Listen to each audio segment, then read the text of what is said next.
Assalamualaikum warahmatullahi wabarakatuh. Mohon izin perkenalkan, nama saya Vina Yuliarta, NIM 2172023940, Prodi D3 Analis Kesehatan, Fakultas Ilmu Kesehatan, mata kuliah Komunikasi dan Promosi Kesehatan, Universitas Muhammadiyah Palangkaraya. Di sini saya akan melakukan penyuluhan yaitu tentang penyakit diabetes mellitus. Apa itu diabetes mellitus?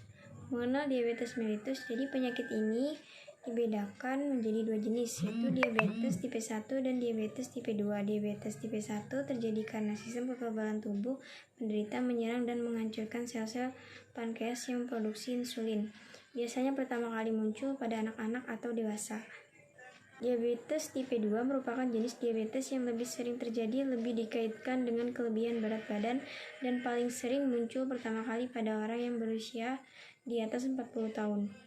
Namun, diabetes tipe 2 semakin banyak didiagnosis pada anak-anak dan dewasa muda, sekitar 90-95%. Penderita diabetes di dunia menderita diabetes tipe ini. Kedua jenis diabetes dapat menyebabkan komplikasi serius, tetapi akan lebih jarang dan tidak terlalu parah. Terjadi apabila memperoleh pengobatan yang baik dan perawatan rutin.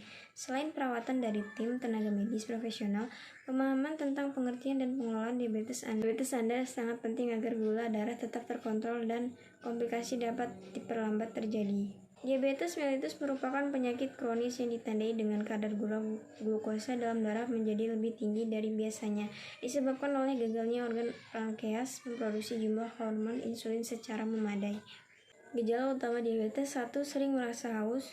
2. Sering buang air kecil. Alasannya karena mengeluarkan banyak air seni dan menjadi haus adalah karena gula darah bocor ke dalam urin Anda yang mengeluarkan air ekstra melalui ginjal. 3. Kelelahan, penurunan berat badan, dan perasaan tidak enak badan secara umum. Gejala tambahan: 1. Berat badan menurun cepat tanpa penyebab yang jelas. 2. Penglihatan kabur. 3. Impotensi pada pria. 4. Luka sulit sembuh. Gejala cenderung berkembang cukup cepat selama beberapa hari atau minggu untuk penderita diabetes tipe 1. Diabetes tipe 2 berkembang jauh lebih lambat dan gejala mungkin tidak ada atau tidak dirasakan sampai Anda mengalami diabetes tipe 2. Selama beberapa tahun, ini berarti bahwa penderita diabetes tipe 2 mungkin sudah mengalami komplikasi diabetes sebelumnya saat didiagnosa diabetes ditetapkan untuk pertama kalinya. Gejala dari diabetes akan dapat mulai teratasi ketika Anda memulai pengobatan diabetes. Namun gejalanya bisa kembali jika kadar glukosa darah Anda tidak terkontrol dengan baik. Tanpa pengobatan, kadar glukosa darah menjadi sangat tinggi dan tidak terkontrol. Cara mencegah diabetes: 1. Menerapkan pola makan sehat. Menjalani pola makan sehat adalah salah satu kunci utama untuk terhindar dari diabetes. Agar tidak terkena diabetes, Anda disarankan untuk membatasi konsumsi makanan dan minuman tinggi gula, kalori, dan lemak. Misalnya makanan olahan, kue, es krim, dan makanan cepat saji. Untuk mengurangi risiko terkena diabetes, batasi asupan gula harian sebesar 40 gram atau setara dengan 9 sendok teh gula.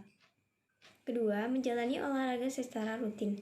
Rutin berolahraga memiliki banyak manfaat, salah satunya mencegah tubuh terkena diabetes.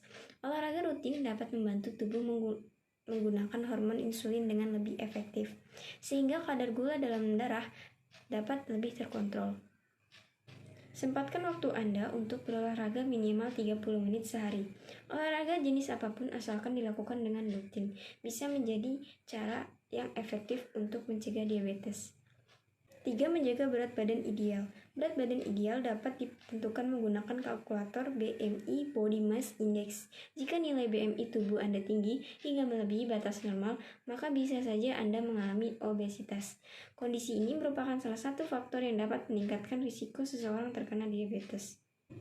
Oleh sebab itu, penting untuk selalu menjaga berat badan agar tetap ideal dengan rutin olahraga dan menjalani pola makan sehat yang bergizi seimbang. Keempat, mengelola stres dengan baik. Stres yang tidak dikelola dengan baik dapat meningkatkan risiko untuk terkena diabetes.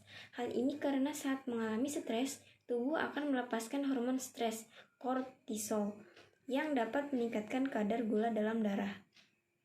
Tidak hanya itu, saat stres tubuh juga akan cenderung lebih mudah lapar dan terdorong makan lebih banyak. Oleh sebab itu, Anda harus pandai dalam mengelola stres agar tidak melampiaskannya pada makanan atau mengemil secara berlebihan. 5. Melakukan pengecekan gula darah secara rutin. Untuk menilai kadar gula darah, Anda perlu pemeriksaan gula darah secara berkala ke dokter. Tes gula darah ini mungkin perlu didahului dengan berpuasa setidaknya 10 jam sebelum pemeriksaan dilakukan. Tes gula darah penting dilakukan untuk monitor kadar gula darah dan mendeteksi dini penyakit diabetes. Pengobatan diabetes 1. Obat diabetes. Ada beberapa jenis obat biasanya dalam bentuk tablet, tapi ada pula yang diberikan melalui suntikan yang dapat digunakan untuk diabetes. Sebagian besar pengobatan diabetes tipe 2 menggunakan golongan obat biguanid, seperti metformin. Obat ini bekerja dengan menurunkan glukosa yang diproduksi di dalam hati sekaligus membantu meningkatkan sensitivitas insulin sehingga gula lebih mudah diproses oleh sel-sel tubuh menjadi energi. Yang kedua, terapi insulin. Terapi insulin untuk diabetes tersedia dalam beberapa alat dengan cara penggunaan insulin yang berbeda-beda. Dan yang paling umum adalah insulin suntik. Tapi Anda juga bisa menggunakan insulin pen atau pompa insulin. Alat insulin lainnya yang kurang umum adalah insulin isap, port insulin, dan jet injector. Baik, sekian dari penyuluhan saya. Terima kasih. Wassalamualaikum warahmatullahi wabarakatuh.